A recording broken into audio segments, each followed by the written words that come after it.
We have a question from Kate in the US. Kate asks, do you have any specific tips for news sites which have unique concerns compared with commercial sites? For example, if I have a developing news story, should I keep updating the same page or create a new one when the content changes?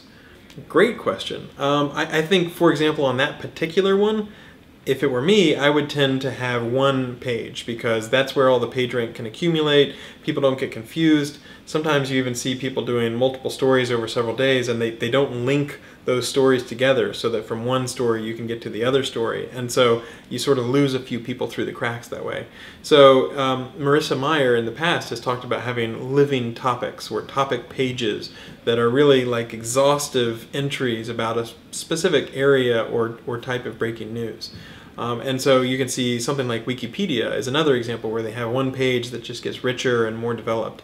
So at some point a news story is over and you want to move on to creating a new page. But given a certain story, often I think it can be helpful to add updates or add more information in on the same URL.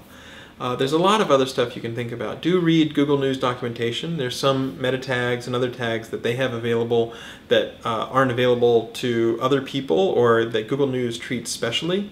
You might also think about using authorship. So that's a way that you can mark up so that we can understand more accurately who wrote a particular story or who wrote a particular page.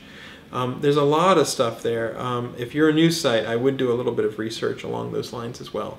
But if you're doing just a developing news story, I would probably keep it all on a page or one long page if at all possible, just because that lets everybody know that one URL that they should point people to.